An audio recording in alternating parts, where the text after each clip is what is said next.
हमारा अगला श्लोक है सत्यम वद धर्मम चर। सत्य बोलो और धर्म का पालन करो। यह श्लोक सत्य और धर्म को जीवन का आधार बनाने की शिक्षा देता है। यह मानव जीवन में ईमानदारी और नैतिकता के महत्व को रेखांकित करता है।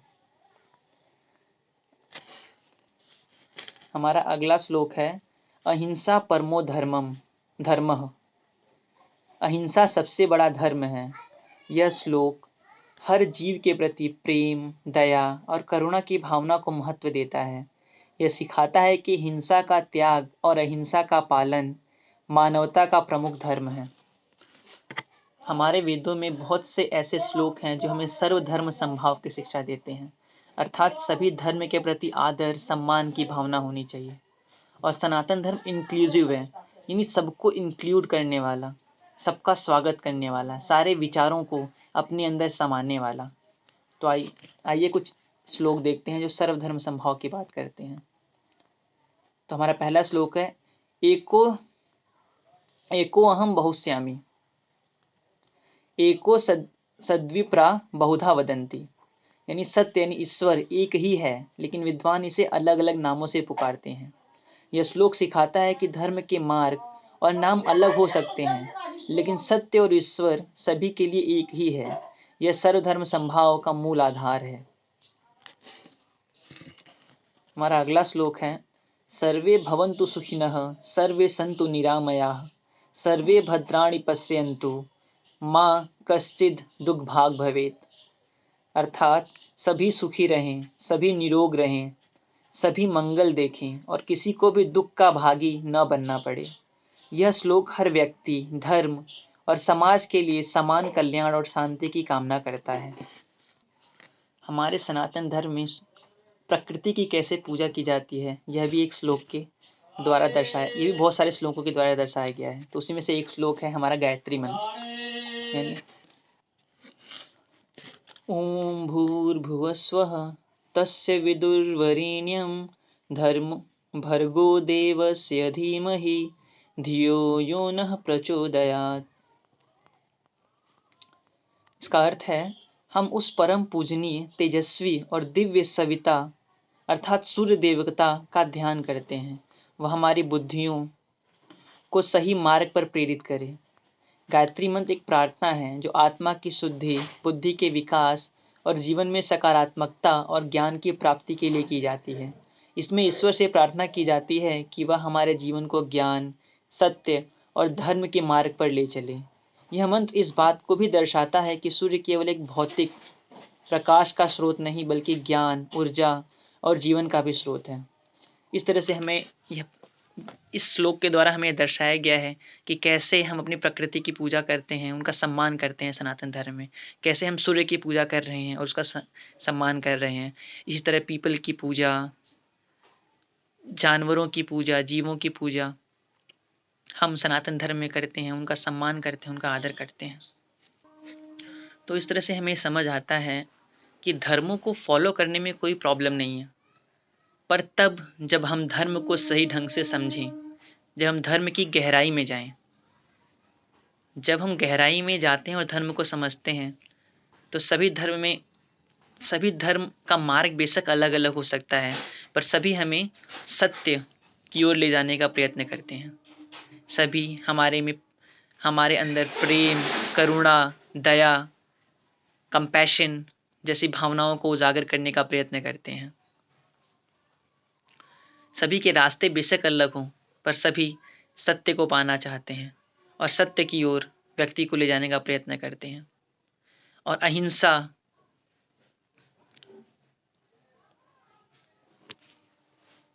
अहिंसा और प्रेम हर धर्म का मूल आधार है। लेकिन यही जब हम अपने धर्मों को समझते नहीं हैं, तो इन्हीं धर्मों के नाम पर हम सबसे ज़्यादा हिंसा फैलाते हैं, लोगों को मारते हैं, काटते हैं। जैसे कि आजकल आप लोग देख ही रहे हैं कि कितनी ही हिंसा इन धर्म के नाम पर फैल रही है। पर धर्म तो अहिंसा का नाम है, धर्म तो प्रेम का नाम है, धर्म तो सद्भावना का नाम है।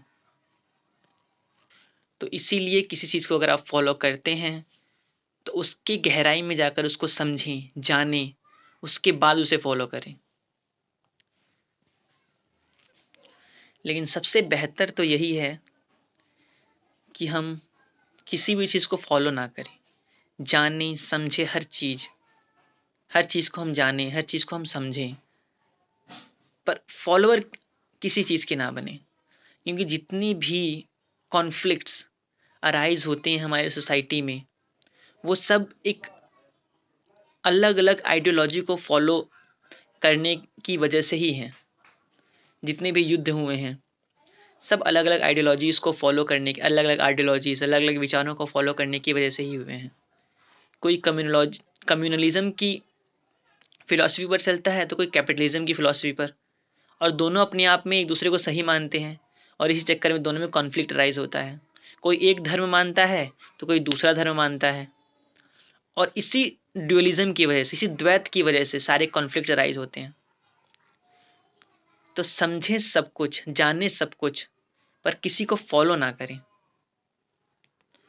Do not be a follower of anything, be aware.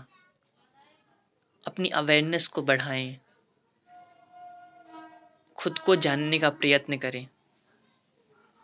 जब आप खुद को जान जाते हैं तो आप जो भी करते हैं वो स्वतः ही सही हो जाता है। जब अहम मिट जाता है तो आप जो भी कार्य करते हैं वह स्वतः ही सही हो जाता है। फिर हमें सही करना नहीं पड़ता, सही अपने आप हो जाता है। यही प्रकृति है। जहाँ जहाँ ड्यूअलिज्म रहेगा, जहाँ जहाँ द्वैतवाद रहेगा, वहाँ वहाँ कॉन्फ्लिक्ट राइज होंगे। So don't be a blind follower, और even don't be a follower. Just uncondition yourself from every teaching, every thought. Uncondition yourself and be aware towards life. Just see life as it is. जिंदगी को वैसे ही देखे जैसी वो है। Everything is just a life. So see life without any conditioning of brain. See life as it is. See life as it is. Without any judgment, without any conflict in the brain, without any previous teaching. See things without any thought, without any comparison. क्योंकि जब भी हम किसी एक चीज़ के follower बनते हैं तो किसी दूसरी चीज़ से कॉन्फ्लिक्ट राइज होता है। So do not follow anything, just try to know yourself, just try to know truth without following anything, just try to know truth. क्योंकि जो किसी चीज़ का फॉलोअर नहीं है, अर्थात जो कुछ भी नहीं है, वही सब कुछ है। जैसे ब्रह्मांड शून्य है, इसीलिए ब्रह्मांड असीमित है। लेकिन बाकी ग्रहों को देखें तो हर एक ग्रह की अपनी एक सीमा है, हर एक ग्रह सीमित है, क्योंकि हर एक ग्रह खुद में कुछ धारण किए हुआ है। लेकिन ब्रह्मांड असीमित है, उसने कुछ धारण नहीं किया, वो शून्य है, और उसे शून्य होने की वजह से वो सब कुछ धारण कर लेता है। यानी जो शून्य है वो सब कुछ धारण कर सकता है, उसमें सब कुछ धारण करने की कैपेबिलिटी है।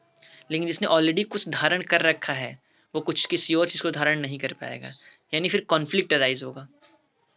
लेकिन जो चीज़ शून्य है वही शाश्वत है, और शून्य में कैपेबिलिटी है कि वो सब कुछ धारण कर ले। जिस तरह से आसमान जो कि शून्य है, वो सारे ग्रह, सारे नक्षत्र, सारे स्टार्स सबको अपने अंदर धारण कर लेता है।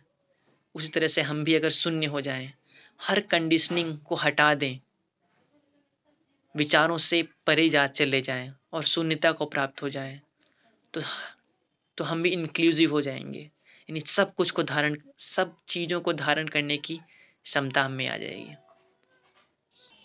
सो don't be a follower of anything, चाहे वो कितनी भी महान बात क्यों ना हो। किसी भी बात के फॉलोअर ना बने, उसको जाने समझें, खुद की अवेयरनेस को बढ़ाएं, पर फॉलोअर्स ना बने। क्योंकि जहाँ फॉलोइंग होगी वहाँ कॉन्फ्लिक्ट होगा, और जहाँ कॉन्फ्लिक्ट होगा वहाँ कैओस होगा, और जहाँ कैओस होगा वहाँ पीस नहीं हो सकता। और पीस का एक ही तरीका है कि नथिंग हो जाए, बी नथिंग। नथिंग भी तो एक शब्द है, मतलब वो ऐसी शून्यता, उसको हम मतलब शब्द नहीं दे सकते। शून्यता भी कह देना उसकी प्योरिटी को कलंकित करना है, उसकी प्योरिटी पर धब्बा लगाना है। वो चीज़ इतनी प्योर है कि उसे हम शब्द नहीं दे सकते। बस नथिंग या कुछ भी नहीं, ये शून्यता, ये शब्द हमने देने की उसे कोशिश की है, प्लसन में ये शब्द भी तो अपने आप में कुछ हैं। तो वो जिसके लिए कोई शब्द नहीं है वो हो जाए, और जब वो हो जाएंगे तो आप देखेंगे, आप ऊर्जा जब सारे विचारों के परे चले जाएंगे, सारे आइडियोलॉजीज के परे चले जाएंगे, सारी फिलॉसफीज के परे चले जाएंगे, तो आप चीज़ों को जैसी है वैसे ही देख पाएंगे। सही और गलत का भेद समाप्त हो जाएगा, तब आप शिव हो जाएंगे। क्योंकि शिव ही ऐसे हैं जहाँ सारे भेद मिट जाते हैं, जहाँ शिव के पास जाने से अमृत और जहर का भी भेद मिट जाता है, गलत सही का भेद मिट जाता है, पाप पुण्य का भेद मिट जाता है, राक्षस और देवता का भेद मिट जाता है। शिव है क्या? शिव शून्य है। शून्य भी तो मतलब शिव को डिफाइन नहीं किया जा सकता, क्योंकि शून्यता को कभी डिफाइन नहीं किया जा सकता। शून्यता शब्द तो हमने देने की कोशिश की है उसे, पर असल में उसका कोई शब्द नहीं है।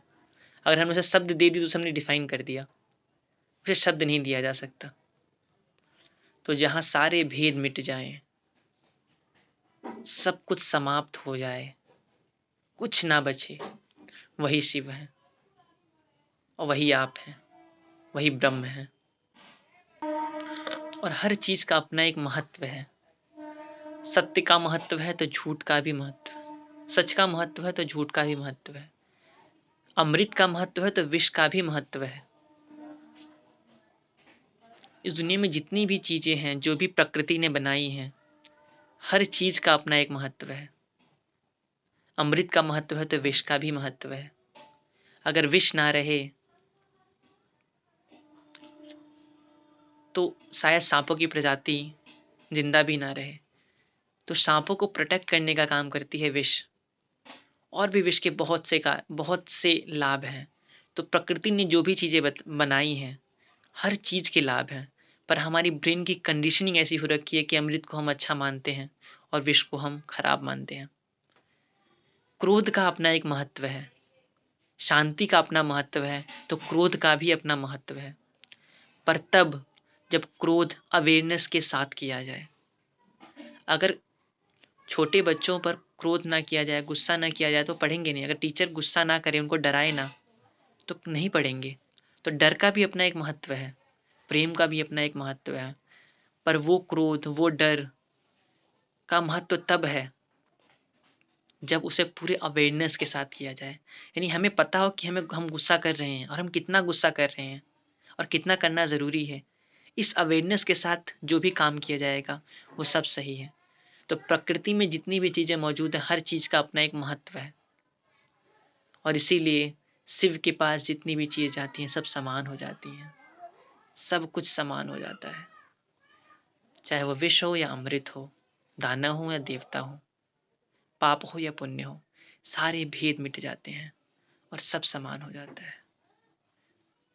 विष अमृत नहीं बन जाता, बल्कि विष विष ही रहता है, पर अमृत और विष के बीच का भेद समाप्त हो जाता है, अंतर समाप्त हो जाता है।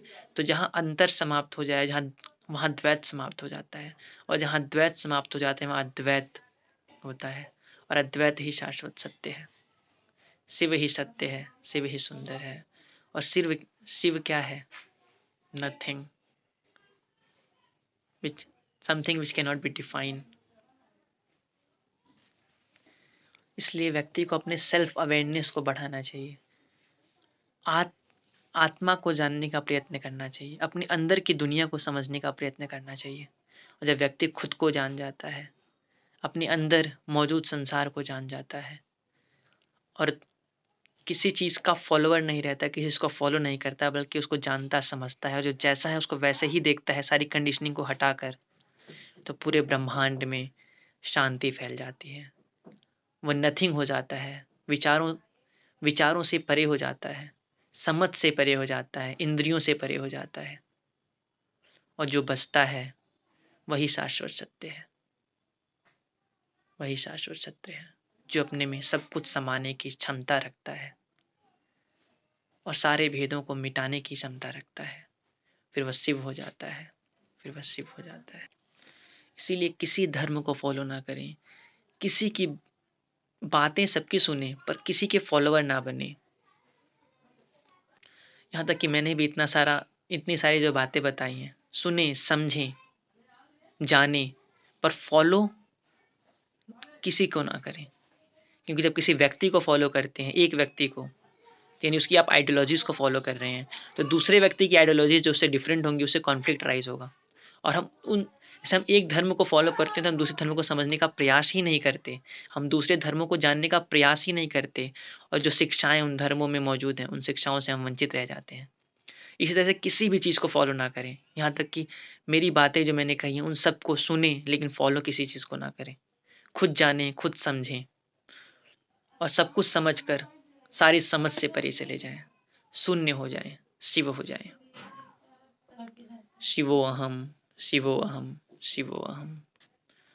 और जब आपके हृदय में सारे भेद मिट जाते हैं, सारे विचारों से, सारी कंडीशनिंग से आप ऊपर चले जाते हैं और शून्य को प्राप्त होते हैं, तो आप प्योर हो जाते हैं, शुद्ध हो जाते हैं और शिव हो जाते हैं।